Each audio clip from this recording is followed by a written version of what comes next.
আমি আব্দুল্লাহ আল আমিন, আমাকে কত জায়গা থেকে মাহফিলের এই প্ল্যাটফর্ম থেকে এই চেয়ার থেকে কতবার ধরে নিয়ে যাওয়া হয়েছে, এটার হিসাব আমার নাই। সাতক্ষীরায় গেলাম, খুলনায় গেলাম, পাবনাতে, পাবনার দারুল আমান ট্রাস্ট, আল্লামা সাইদির শেষ মাহফিল ছিল 2010 সাল। এরপরে 2011, 12, 13, 14 এই কয়েক বছর মাহফিল কোনো মতো করতে পারছি। এরপরেই 2015 সালে সেই মাহফিল করতে গিয়ে আমাকে লক্ষ্য করে গুলি পর্যন্ত করা হয়েছে। সম্মানিত ভাইয়েরা, এরকম করে তারা চেয়েছিল এই আওয়াজকে বন্ধ করতে, কিন্তু না, কোরআনের আওয়াজ যারা বন্ধ করতে চেয়েছে তাদের আওয়াজই বন্ধ হয়ে গেছে। তারা কি আছে? আলেমরা পালায়, আসতে কোন আলেমরা পালায়। পালায় কারা?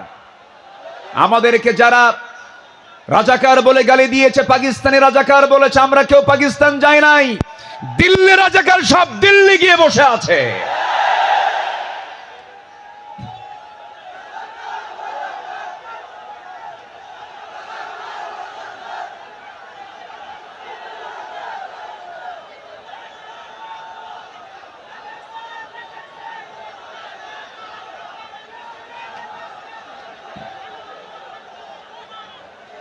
সম্মানিত হাজিরিন, সম্মানিত ভাইয়েরা, তাহলে আমাদের আদর্শ, আমাদের চেতনা, আমাদের মূল নেতা একজন, তিনি হচ্ছেন মুহাম্মদুর রাসূলুল্লাহ। মুহাম্মদুর রাসূলুল্লাহ। রাসূলকে আমরা মানবো এক জায়গায় না সব জায়গায়? আসতে বলবেন না, এক জায়গায় না সব জায়গায়? সব জায়গায়। রাসূলকে নামাজে মানবেন, রসুলকে রোজায় মানবেন, রসুলকে দাড়িতে মানবেন, রসুলকে মিষ্টি খাওয়াতে মানবেন, রসুলকে আপনি উহুদে মানবেন না, রক্ত ঝরাতে মানবেন না, দাঁত ভাঙবেন না, রাষ্ট্র পরিচালনায় রসুলকে মানবেন না। আপনি উম্মত নন, আপনি ভণ্ড, আপনি প্রতারক। রসুলকে সব জায়গায় মানতে হবে, তিনি আমার মডেল। আল্লাহ তাআলা আমাকেই শুধুমাত্র সেই নেতৃত্বে মানতে দিয়েছেন, মানার জন্য অর্ডার দিয়েছেন, তিনি হচ্ছেন মুহাম্মদ সাল্লাল্লাহু। ঘটনা কি এখানে কি হয়েছে শোনা যায় না নাকি? কোনো সমস্যা, কোনো অসুবিধা নাই তো? বলি আলহামদুলিল্লাহ।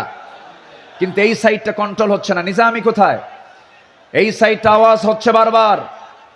মেহেরবানি কোনো কথা না বলি, মেহেরবানি করে এই সাইডটা একটু বন্ধ রাখুন, আওয়াজটা বন্ধ রাখুন। সম্মানিত ভাইয়েরা, সম্মানিত বন্ধুগণ, একটু আমার দিকে তাকান। সম্মানিত ভাইয়েরা, রাসূলুল্লাহর আদর্শ কেমন ছিল? আমার নবীজির চারিত্রিক সনদ পৃথিবীর কোন একাডেমি দেয়নি। আমার নবীজির চারিত্রিক সনদের সার্টিফিকেট দিয়েছেন স্বয়ং কে? আসতে বলবেন না, তিনি কে? আল্লাহ তাআলা। আল্লাহ রাব্বুল আলামিন তার শানে বলেছেন, وَإِنَّكَ لَعَلَى خُلُقٍ عَظِيمٍ فَسَتُبْصِرُ وَيُبْصِرُونَ। আমার বন্ধুগণ, রাসূলকে যখন মক্কার কাফের মুশরিকরা নানাভাবে কটূক্তি করা শুরু করে দিল, কেউ বলল লেজ কাটা, কেউ বলল নির্বংশ, কেউ বলল নতুন ধর্মের প্রবর্তক, রাসূল কিনে আজে বাজে কথা যখন বলা শুরু হয়ে গেল, আমার নবীর শানে আল্লাহ রাব্বুল আলামিন সূরা কালাম নাযিল করে সব সুস্পষ্ট জানায় দিলেন, হে রাসূল, আপনাকে যে যা বলে বলুক, কোনো হতাশ হবেন না, কোনো চিন্তা করবেন না, আপনি হলেন সুমহান চরিত্রের অধিকারী। জোরে বলি সুবহানাল্লাহ। রাসূলকে উপহার দিলেন সূরা কাউসার। যারা পারেন ঠোঁট মিলিয়ে বলুন, ইন্না আ'তাইনাকাল কাউসার ফাসাল্লি লিরাব্বিকা ওয়ানহার ইন্না শানিআকা হুয়াল আবতার। হে রাসূল, আমি আপনাকে হাউজে কাউসার দান করেছি, অতএব আপনি নামাজ পড়ুন, আপনি কোরবানি করুন। যারা বলবে লেজ কাটা, তারাই হলো প্রকৃত লেজ কাটা। আমাদেরকে কত গালি দিয়েছে। 2013 সালে আমার একটা মাহফিল রাজশাহীতে, আমাকে ওসি মহোদয় ফোন দিয়ে বলে, আপনি আসবেন না, আপনি রাজাকার। বললাম আপনি আমাকে রাজাকার বলেন, আপনি কি আমাকে চিনেন? কে শুনেছি। বললাম 1971 সালে তো আমার মায়েরই বিয়ে হয় নাই। 71 সালের ঘটনা, 1971 সালের ঘটনা। সাক্ষীর জন্ম হলো 76। সাক্ষীর জন্ম কি 76। তাহলে এই সাক্ষী 71-এর ঘটনা দেখলো কেমনে? রুহের জগৎ থেকে দেখছে। এইরকম করে মিথ্যাচার করে তারা চালিয়েছিল 16 বছর।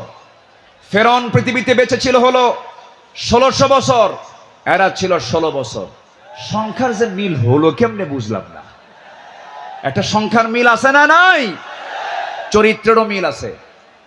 ফেরাউনের একটাই সমস্যা ছিল, সেটা হলো আমাকে ক্ষমতায় থাকতেই হবে, প্রয়োজনে আমার মানুষ দরকার নেই, মেরে শেষ করে দেব। ইযাববিহুনা আবনাআকুম ওয়া ইস্তাহয়ুনা নিসাআকুম।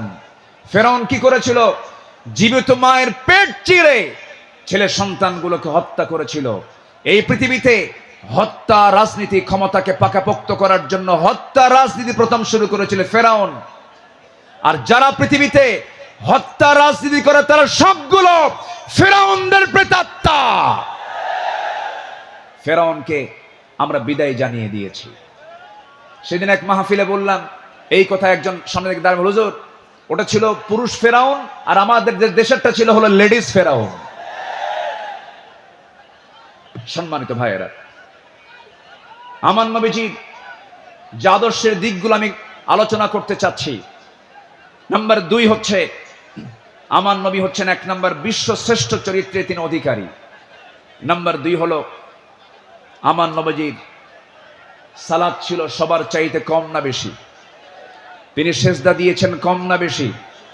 সবচেয়ে বেশি সেজদা দিয়েছেন মুহাম্মাদুর রাসূলুল্লাহ। মুহাম্মাদুর রাসূলুল্লাহ তিনি বলেছেন ওয়াজুইলা কুররাতু আইনি ফিস সালাহ। রাসূলের কাছে নামাজ ছিল হলো চক্ষু শীতলকারী। নাসাই শরীফের হাদিস। সম্মানিত ভাইয়েরা, আমার নবীজির নামাজ ছিল অনেক লম্বা। তিনি যখন নামাজে দাঁড়িয়ে পড়তেন লম্বা সময় নিয়ে নামাজ পড়তেন। সেজদায় যখন যেতেন তার চোখের পানি এত পড়তো যায় নামাজ ভিজে যেত। এবং তিনি যখন কাঁদতেন হাদিসে এসেছে তার কান্নাটার আওয়াজ এমন হতো চুলার উপরে পানি গরম দিলে যেমন টকবকের একটা আওয়াজ হয়, আমার নবীজি যখন কাঁদতেন তখন টকবক করা পানির মতো আওয়াজ হতো আমার নবীজির মুখ থেকে। তিনি এত কাঁদতেন, অথচ তার জীবনের কোনো গুনাহ ছিল না। তিনি কাঁদতেন অঝরে ঝাড়ায়, সেজদায় পড়ে পড়ে ঘন্টার পরে ঘন্টা। কোন এক রাতের আধারে আমার নবীজি সেজদায় পড়ে কাঁদতেছেন, পাশে বসে আছেন আম্মা জান আয়েশা সিদ্দিকা রাদিয়াল্লাহু তাআলা আনহা। আমার নবীজি লম্বা সময় সেজদার মধ্যে পড়ে আছেন, তিনি সেজদা থেকে মাথা ওঠান না। নবীজির কোনো আওয়াজ নাই, নবীজির কোনো শব্দ নাই। ঘন্টা পার হয়ে যায়, আম্মা জান আয়েশা মনে করছেন রাসূল বুঝি ইন্তেকাল করলেন কিনা। নবীজির গায়ে চিমটি কাটলেন, চিমটি কাটার সঙ্গে সঙ্গে তিনি নড়ে উঠলেন। সালাম ফেরা শেষ হলো। রাসূল বলছেন আয়েশা তুমি আমাকে চিমটি কাটলে কেন? হুজুর আপনি নড়াচড়া করেন না, আমি আপনাকে চিমটি কেটে বুঝলাম আপনি জীবিত আছেন কিনা। রাসূল বলছেন আয়েশা রে, কাল হাসরের ময়দানে আল্লাহ যদি আমাকেও পাকড়াও করেন পার পাওয়ার আমারও কোনো উপায় থাকবে না, কিন্তু ইল্লা ইয়াতাগাম্মাদানা আল্লাহ, কিন্তু আল্লাহ পাক আমাকে রহমতের চাদর দিয়ে আমাকে আবৃত রাখবেন। জোরে বলি সুবহানাল্লাহ। নবীজি ছিলেন নাম্বার 3 সর্বশ্রেষ্ঠ সম পালনকারী। তিনি সারা জীবন প্রতি সোমবার এবং বৃহস্পতিবার তিনি সম পালন করতেন। আমার নবীজি তু'রাদুল আমালু ইয়াউমাল ইসনাইন ওয়াল খামিস ফাউহিব্বু আই ইউ'রাদা আমালি ওয়া আনা সাইম। আমার নবীজি সোমবার এবং বৃহস্পতিবার তার রোজা কখনো বাদ হতো না। শাবান মাসে সবচেয়ে বেশি তিনি রোজা পালন করেছেন। যুবকরা যৌবনকে কন্ট্রোল করতে হবে। তোমার যৌবন নষ্ট করা যাবে না। তোমার চরিত্র সাইয়েদনা ইউসুফের মতো হতে হবে। আগামীর নেতৃত্ব দিতে গেলে বিবাহ পূর্ব কোনো অবৈধ রিলেশন করা যাবে না, নোংরামি করা যাবে না। কিছু যুবক আছে দেখতে পাবে গার্লস স্কুলের সামনে যায়া কিছু যুবক আছে ইতিমের মতো বসে থাকে। আছে না কিছু, আছে না নাই? এতিমের মতো বসে দেখেন, বাপও নাই মাও নাই। না, তোমার এগুলো করা যাবে না। তোমার সামনে বহু কাজ পড়ে আছে। আলিয়া তোমাকে ডাকবে, লাইলি তোমাকে ডাকবে। সাইয়েদিনা ইউসুফের চরিত্র নিয়ে, রাজুলুন ইযা দাআতহু ইমরাতান যাত হাসাবিন ওয়া জামালিন ইন্নী আখাফুল্লাহ। যখন তোমাকে কোনো সুন্দরী নারী যখন প্রেমের প্রস্তাব দিবে, কুপ্রস্তাব দিবে, তুমি বলে ফেলবে আমি কাকে ভয় করি? আল্লাহকে ভয় করি। এই চরিত্র নিয়ে তোমাকে এগুতে হবে। তোমার যৌবনকে কন্ট্রোল করার জন্য যদি কষ্ট হয় তোমার খুব বেশি, প্রয়োজনে রোজা রেখে দেবে, বলেছেন মুহাম্মদ সাল্লাল্লাহু আলাইহি ওয়াসাল্লাম। চরিত্রকে ধ্বংস করা যাবে না। ইউরোপ আমেরিকার সবচাইতে বড় ষড়যন্ত্র হলো, ইউরোপ আমেরিকার সবচাইতে বড় ষড়যন্ত্র হলো মুসলিম সমাজকে উলঙ্গ করে ঘর থেকে বের করে দেওয়া। অ্যাটম বম যতটুকু না ক্ষতিকর, তার চাইতে বড় ক্ষতিকর হলো আমেরিকার হলিউড, ভারতের বলিউড। যুবকরা, ওই সমস্ত নোংরামি তোমার জীবনে আনা যাবে না। তোমার মাথার চুল থেকে শুরু করে নিয়ে পা পর্যন্ত প্রত্যেকটা জায়গায় থাকতে হবে নবীর আদর্শ। কিসের আদর্শ? নবীর আদর্শ। মাথার চুল ইদানিং দেখা যায় মাথার চুলগুলো কাটে কেমন করে জানি, দুই দিকে চুল নাই, পিছনেও চুল নাই, একেবারে চামড়া বের করা, মাথার উপরে গোল কইরা একদম নারিকেল জিনজিরা। আছে না নাই? আছে না নাই?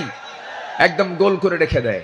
যখন বলা হয় এই ছেলে তুমি যে মাথার চুলটা এরকম করে রাখছো, এই মডেলটা পাইছো কোথায়? হুজুর বুঝবেন না। মেসি। তুমি কে? নেইমার। তুমি কে? কুত্তা। কারণ নেইমার মেসিরা তো কুত্তা নিয়ে শুয়ে থাকে, ঠিক কি না? ওরা কুকুর নিয়ে শুয়ে থাকে। তারা তোমার আদর্শ নয়। শার্টের সাইজ নাই, প্যান্টের সাইজ নাই, নতুন প্যান্ট কিনে আনে হাঁটু ফাটা।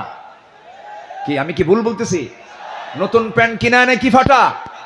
হাঁটু ফাটা। হাঁটুতে কাপড় নাই। ওই পোশাক পরে কি নামাজ হবে? আসতে বলো, ওই পোশাক পরে কি নামাজ হবে? হবে না। নামাজ হতে হলে আগে সতরটা ঢাকতে হবে। অনেকদিন আগে এক মসজিদে ঢুকলাম আমি, নামাজ শুরু করব, ঢুকেই তো 2 রাকাত নামাজ। আমাদের দেশে বিভিন্ন মসজিদে লেখা থেকে লাল বাতি জ্বলাকালীন অবস্থায় নামাজ নিষেধ। এটা মানবেন না। আমার নবীজির সুন্নাহ যদি মানেন তাহলে মসজিদে ঢুকেই কয় রাকাত নামাজ পড়েছেন মুহাম্মদ সাল্লাল্লাহু আলাইহি ওয়াসাল্লাম। তো আমি ভিতরে ঢুকে নামাজ শুরু করবো, দেখি সামনে এক যুবক নামাজে দাঁড়াইছে, এরকম একটা প্যান্ট আর শার্ট নিয়া। তো ভাবলাম দেখি ওর নামাজটা আগে দেখি। রুকুতে যখন গেছে, রুকুর ঠেলায় দেখি শার্ট উপরে, প্যান্টটা নিচের দিকে, মাঝখানে ফাঁকা। তো ভাবলাম এই তো রুকুর হাল, সেজদায় যে কি হবে আল্লাহ জানে। সেজদাই যখন গেছে তখন দেখি প্যান্ট খুইলা আন্ডার প্যান্ট বের হইছে। এই হলো পোশাকের হাল। এই জাতীয় কোনো পোশাক যুবকরা পরবে না। তোমার সূরত এবং সিরাত হতে হবে নবীর আদর্শ উজ্জীবিত, নবীর আদর্শের মতো হতে হবে, নবীর আদর্শকে লালন করতে হবে। সম্মানিত ভাইয়েরা, নাম্বার 4, আমার নবী ছিলেন অশেষ দানশীলতার শ্রেষ্ঠ একটা উদাহরণ। তিনি বেহিসাবি দান করতেন, কিচ্ছু রাখতেন না, সব দিয়ে দিতেন দিন প্রতিষ্ঠার সংগ্রামে। রাসূল যেদিন মারা যাবেন, আমার নবীজির ইন্তেকালের সময় হয়ে গেল, নবীজি দুনিয়া থেকে বিদায় নেবেন। আম্মাজান আয়েশার উরুর উপরে মাথা রেখেছেন। নবীজি যে কোনো মুহূর্তে দুনিয়া থেকে বিদায় নেবেন। এমন সময় বলছেন, আয়েশা রে, আমি মনে হয় দুনিয়া থেকে বিদায় নেব, আমার মনে হয় বিদায় লবণটা চলে আসছে, যে কোনো মুহূর্তে মালাকুল মউত চলে আসবে। দেখো তো আমার ঘরের মধ্যে কোনো কিছু আছে নাকি। গোটা ঘর তালাশ করে কয়েকটা স্বর্ণের টুকরা বের হলো। আমার নবীজি হাতের তালুতে নিয়ে বললেন, আয়েশা, এতটুকুন সম্পদ আমি রাখতে চাই না, এতটুকুন সম্পদ আমি একামতে দিনের কাজে আমি দান করে দুনিয়া থেকে বিদায় হতে চাই। আমার নবীজি 2 হাতে দান করেছেন। নাম্বার 5 হলো পৃথিবীর সবচাইতে শ্রেষ্ঠ সৎ, প্রেমময় এবং সৎ ন্যায়পরায়ণ স্বামী ছিলেন। আম্মা জান আয়েশা বলেন, রাসূল আমাকে এত পরিমাণ ভালোবেসেছেন, রাসূল বলেছেন শরীর খাবার যেমন শ্রেষ্ঠ, আমার স্ত্রী হলো সবার মধ্যে শ্রেষ্ঠ। আমি আয়েশাকে দারুণ ভালোবাসি। আমার নবীজি একজন আদর্শ স্বামী ছিলেন, শ্রেষ্ঠ স্বামী ছিলেন। আমার নবীজির চারিত্রিক গুণ নিয়ে যদি আমরা আলোচনা করতে যাই, গোটা রাতেও শেষ হবে না, কেউ কোনোদিন শেষও করতে পারবে না, কারণ তার চারিত্রিক সনদ আল্লাহ পাক নিজে দিয়েছেন।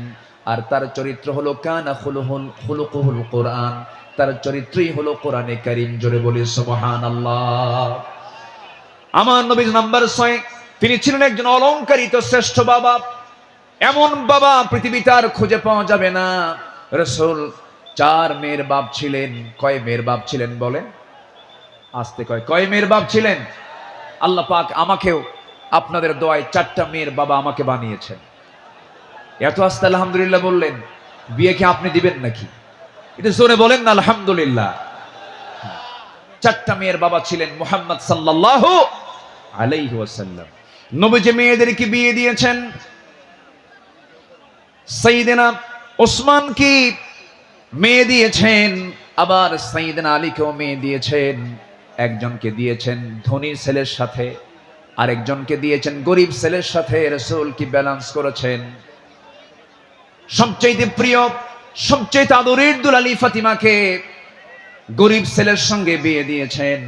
বিয়ে যেদিন দিলেন, রাসূল বললেন, ও ফাতিমা, আমি তোমাকে এমন স্বামী তোমার হাতে তুলে দিলাম, এমন স্বামী আমি তোমাকে দিলাম, যার সম্পদ নাই, টাকা নাই, পয়সা নাই, ঘর নাই, বাড়ি নাই, কিচ্ছু নাই, কিন্তু মাথা থেকে পা পর্যন্ত তাকওয়া দিয়ে ভরা। জোরে বলে সুবহানাল্লাহ। এমন স্বামী তোমাকে দিলাম। চলে যাও বাবার ঘর থেকে স্বামীর ঘরে গিয়ে করে খাও। মৃত্যুর দিন পর্যন্ত যেন স্বামীর বিরুদ্ধে একটা নালিশ আমার কানে না আসে। এই কথা বলে বিদায় দিয়ে দিলেন। আমার নবীজি 3 দিন পার হয় নাই, ফাতিমাকে না দেখলে তিনি অস্থির হয়ে যেতেন। আমার ফাতিমা কোথায় গেল, আমার ফাতিমা কোথায় গেল। আমার নবীর ঘরে একদিন ফাতিমা আসলেন। বসে বসে তিনি সালাত আদায় করছেন। রাসূল বলছেন, ফাতিমা, বসে বসে নামাজ পড়া তো তোমার ঠিক নয়, তুমি তো যুবতী মানুষ। এবার তিনি বলছেন, আব্বা জান, আমিও জান আমি বসে বসে নামাজ পড়ি না, কিন্তু দাঁড়িয়ে দাঁড়িয়ে নামাজ পড়ার হেতু হলো, আমি যে দাঁড়িয়ে দাঁড়িয়ে নামাজ পড়ব, আমার গায়ে যে জামাটা দেখতে পাচ্ছেন বাবা, এর পেছনের একটা অংশ তালিযুক্ত অংশ আছে। আমি যদি দাঁড়িয়ে থেকে নামাজ আদায় করতে যাই, আপনার চোখে এই তালি অংশটুকু পড়তে পারে। আপনি হয়তো আমার স্বামীর ব্যাপারে নেগেটিভ সেন্স আনতে পারেন, আহারে আমার মেয়ে কালী কাপড়ে কষ্ট দেয়, আমার স্বামীর এতটুকু দুর্নাম প্রকাশ পেয়ে যাক, আমি এটা চাই নাই বলে আমি বসে বসে নামাজ আদায় করছি। জোরে বলি সুবহানাল্লাহ। এবং মেয়েকে বিয়ে দিয়ে বললেন, ও আমার মেয়ে ফাতিমা, স্বামীর ঘরে চলে যাও, মৃত্যুর দিন পর্যন্ত যেন স্বামীর বিরুদ্ধে একটা নালিশ যেন আমার কানে না আসে। সংসার করে খাও। বিয়ের পরে বাবার ঘরের চাইতে শ্রেষ্ঠ ঘর হলো স্বামীর ঘর, স্বামীর ঘরে করে খাও। কিন্তু আজকের বাপরা কি তা কয়? আজকের বাপরা কি কয় জানেন? মেয়ে বিয়ে দিয়ে কয়, মা চলে যা স্বামীর ঘরে, যদি কিছু বলে শুধু ফোন দিবি, খাইয়া ফালামু। ঠিক আছে না? না, এই আচরণ করা ঠিক নয়। আমার নবীজি একদিন বসে আছেন, ফাতিমা রাদিয়াল্লাহু তাআলা আনহা তিনি তার আব্বার সঙ্গে দেখা করার জন্য আসছেন। এসে বলছেন, আব্বা, আপনি হলেন রাষ্ট্রপ্রধান, আপনি যা বলবেন তাই হয়ে যাবে। আমি অভিযোগ নিয়ে আসি নাই, স্বামীর সঙ্গে পরামর্শ করে এসেছি।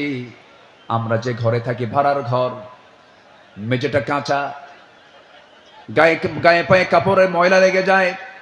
আপনার 2টা নাতি হাসান হোসেন, এদেরকে নিয়ে আমি সামলাতে পারি না। দেখুন তো একটা খাদেম নিযুক্ত করা যায় নাকি, একটা কাজের মানুষ নিযুক্ত করা যায় নাকি।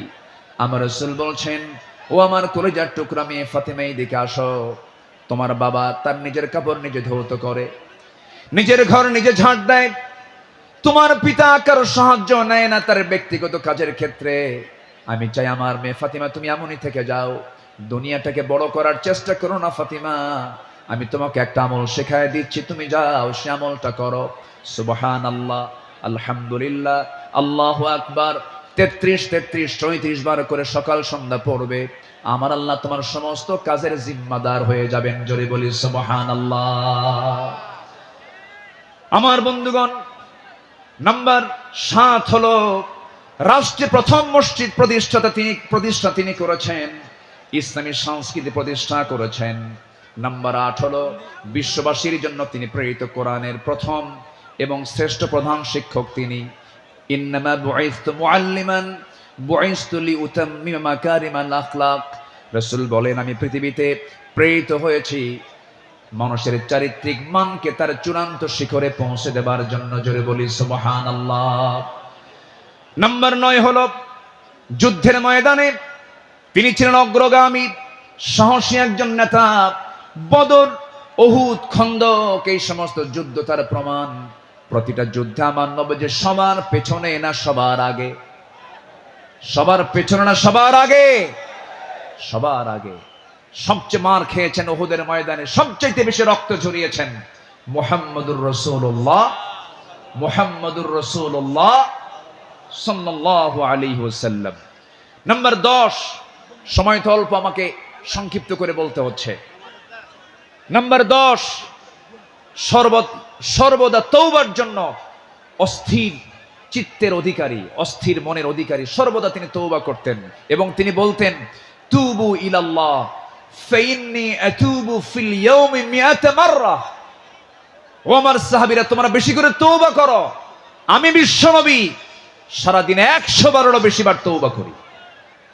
আল্লাহু আকবার। এই আমলগুলো আল্লাহ পাক সবাইকে করার তৌফিক দান করুন, জোরে বলি আমিন। নাম্বার 11, এই পৃথিবীতে তিনি সবচাইতে বড় জাকির ছিলেন, সবচাইতে বেশি তিনি জিকির করানেওয়ালা ছিলেন মুহাম্মদ সাল্লাল্লাহু আলাইহি ওয়াসাল্লাম। তিনি বলেছেন, মান ক্বালা সুবহানাল্লাহ ওয়া বিহামদিহি ফি ইয়াউমিন মিআতিন মাররাতিন হুত্তাত খাতায়াহু ওয়া ইন কানাত মিসলা জাবাদিল বাহর। অর্থাৎ যদি কেউ 100 বার সুবহানাল্লাহ ওয়া বিহামদিহি এটা যদি বলতে পারে, তাহলে সমুদ্রের ফেনা পরিমাণও যদি গুনাহ হয়, সেই গুনাহ আল্লাহ পাক তার জীবন থেকে সাফ করে দিবেন। রাসূল তার জিহ্বা সর্বক্ষণ কার জিকিরে ব্যস্ত থাকতো? আসতে বলবেন না, কার জিকিরে ব্যস্ত থাকতো? আল্লাহর জিকিরে। নাম্বার 12 হলো ধৈর্যশীলতার জীবন্ত উদাহরণ ছিলেন মুহাম্মদুর রাসূলুল্লাহ সাল্লাল্লাহু আলাইহি সাল্লাম। ধৈর্য কাকে বলে, ধৈর্য কি, তার বাস্তব প্রমাণ হচ্ছেন মুহাম্মদ সাল্লাল্লাহু আলাইহি ওয়াসাল্লাম। মক্কায় 13টা বছর তিনি মার খেয়েছেন, কত নির্যাতন সহ্য করেছেন, কত অত্যাচার তিনি সহ্য করেছেন। মক্কায় 13 বছরের সাহাবায়ে কেরামকে মেরে মেরে রক্তাক্ত করেছে। খাব্বাবকে মেরে জ্বলন্ত অঙ্গার পিঠের মধ্যে ঢুকে গেছে, চর্বি দিয়ে অঙ্গার নিভে গেছে, তবুও তাদের মুখ থেকে একবারের জন্য বাদ যায়নি লা ইলাহা ইল্লাল্লাহ। কি ধৈর্যশীলতার তিনি পিরামিড ছিলেন, ধৈর্যের এক পিরামিড ছিলেন মুহাম্মদ সাল্লাল্লাহু আলাইহি ওয়াসাল্লাম। মক্কার মাটিতে নির্যাতন করা হয়েছে, সাহাবায়ে কেরামদের উপরে অমানবিক পাশবিক অত্যাচার করা হয়েছে, কিন্তু এক চুল পরিমাণ তারা নড়েন নাই। বেলালের কথা কে না জানেন, সুমাইয়ার কথা কে না জানেন, ইয়াসার পরিবারের কথা কে না জানেন। এই সমস্ত সাহাবায়ে কেরামের রক্তদানের মধ্য দিয়ে দিন কায়েম হয়েছে। সম্মানিত ভাইয়েরা, দিন কায়েমের জন্য যদি ধৈর্যের পরিচয় দিয়ে 13 বছর মক্কায় মার খেয়ে মদিনার 10 বছরে যদি সাহাবায়ে কেরামের জীবন দিতে হয়, আমার নবীজির দান্দা মোবারক শহীদ করতে হয়, কোমর যদি হারাতে হয়, আমার নবীজির মাথা থেকে পা পর্যন্ত অসংখ্য আঘাতের চিহ্ন যদি বহন করতে হয় নবীজির জীবন থেকে, সেই দিন কায়েমের জন্য আগামীর বাংলাদেশ আমরা দিন প্রতিষ্ঠার জন্য যদি আমাদের রক্ত দিতে হয়, জীবন দিতে হয়, সেই নবীর পন্থায় কি জানমাল কোরবান দিতে রাজি আছেন?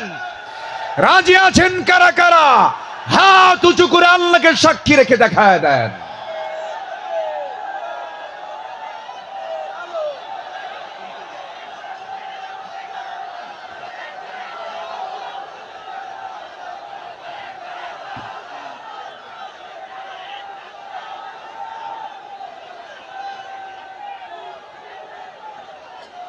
আল্লাহ কবুল করুন, জোরে বলে আমিন, আরো জোরে আমিন।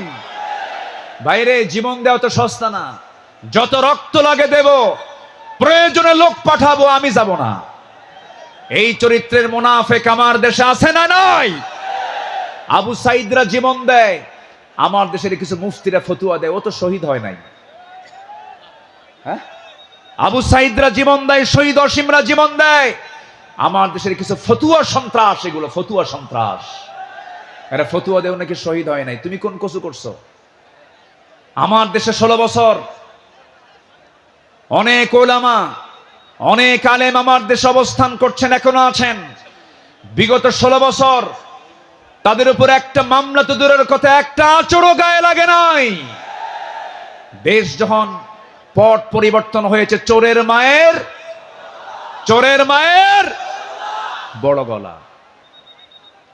মুনাফিক চেনা যায় নামাজে নয়, মুনাফিক চেনা যায় রোজায় নয়, মুনাফিক চেনা যায় সূরাতে নয়, মুনাফিক চেনা যায় হলো ময়দানে, মাঠে, জিহাদের প্রান্তরে। সম্মানিত ভাইয়েরা, আমার সময় ফুরিয়ে যাচ্ছে, আমি যে কোনো মুহূর্তে শেষ করে দেব। আজকের মাহফিলের আরো কাঙ্ক্ষিত মেহমান আছেন, বিশেষ করে আমার পরপরই আসছে নাকি?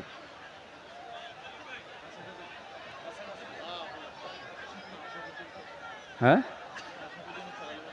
আচ্ছা, জি,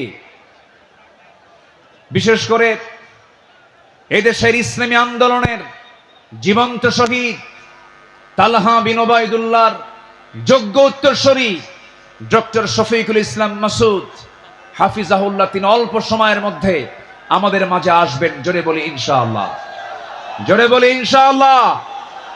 তার বয়ান ছিল মাগরিবের পরে, উনি আসতে একটু পথে জ্যামের কারণে দেরি হচ্ছে বিধায় আমি আগেই উঠেছি। উনি ওনার তেজোদ্দীপ্ত হৃদয়ের খোরাক আপনাদের জুটাবেন। জোরে বলি ইনশাআল্লাহ, আরো জোরে বলি ইনশাআল্লাহ। সম্মানিত হাজিরিন, নাম্বার 12 যে গুণটার কথা বলছিলাম, আমার নবী ছিলেন ধৈর্যশীলতার এক মূর্ত প্রতীক। তায়েফের ময়দানে গিয়ে রসুল দাওয়াত দিতে গিয়ে ফুল পেয়েছেন না পাথর পেয়েছেন? আসতে কয়, ফুল পেয়েছেন না পাথর পেয়েছেন? পাথর পেয়েছেন। আমার নবীজি মক্কার মাটিতে দাওয়াত দিতে গিয়ে নবীর বিরুদ্ধে মামলা হয়েছে, হামলা হয়েছে, নির্যাতন হয়েছে, আঘাত করা হয়েছে, রক্তাক্ত করা হয়েছে। রসুল 13 বছর মার খেয়েছেন, কিন্তু মদিনায় আসার পরে তিনি শুধু মার খান নাই, মার দিয়েছেন। এখান থেকে প্রমাণ হয় মায়ের খাওয়া যেমন সুন্নাত, মায়ের দেওয়া তেমন সুন্নাত। প্রয়োজনে বাতিল শক্তিকে আঘাত করার জন্য মায়ের দিতে হবে। রাজি আছেন কারা কারা? হাত উঁচু করে দেখান।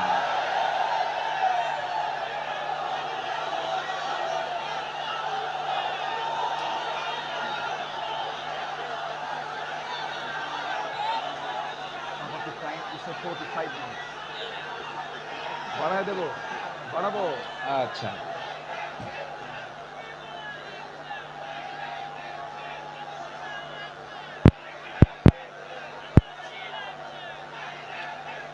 যে আমি তো দাঁড়াতে বলিনি, আমি তো দাঁড়াতে বলিনি ভাই। আপনি দাঁড়িয়ে আছেন, আরেক ভাইয়ের কষ্ট হচ্ছে। একজন দাঁড়িয়ে আছেন, আরেক ভাইয়ের কষ্ট হচ্ছে। আপনি কি কষ্ট দিতে চান? এই মুহূর্তে বসে পড়ুন, বসুন, বসুন। আমি জানি আপনি দাঁড়াইছেন কেন, কোমর লেগে গেছিল। আর কতক্ষণ থাকা যায়? প্রচন্ড ধৈর্যশীলতার পরিচয় দিচ্ছেন আপনারা। এদিকে আমার আলোচনা চলতেছে, 12 নম্বর হলো ধৈর্যশীলতা। ধৈর্য ধারণ করার শক্তি দাও গো মেহেরবান আমায়, দাও গো মেহেরবান।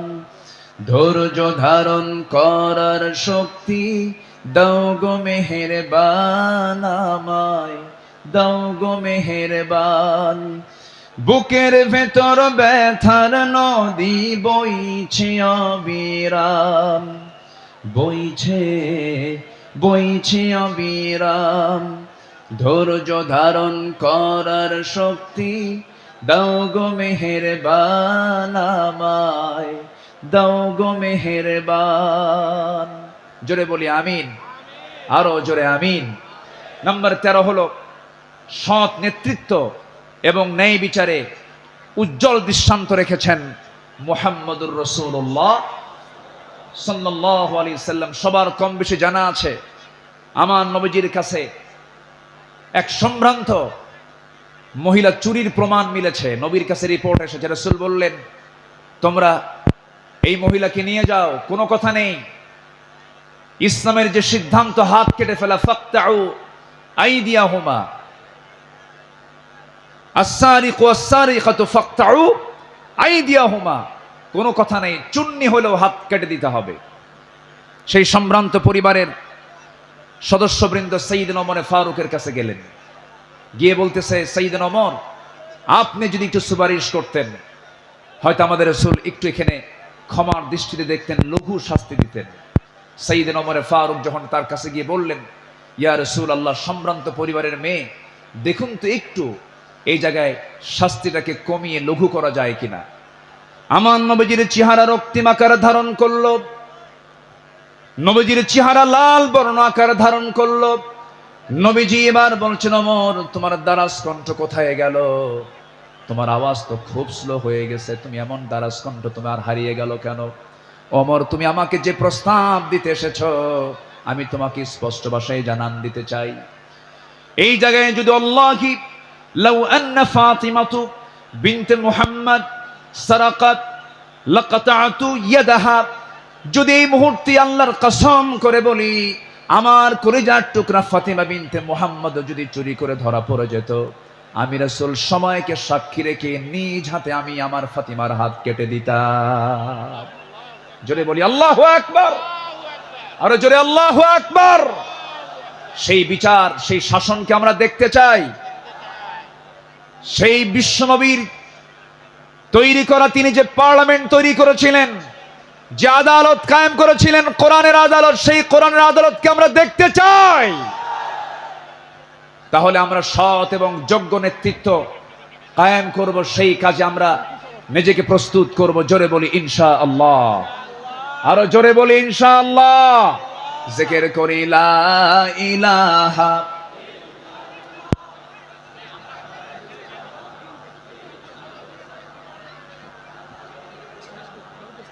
আসছে আরো জোরে লা ইলাহা, আরো জোরে সুবহানাল্লাহ ওয়ালহামদুলিল্লাহ,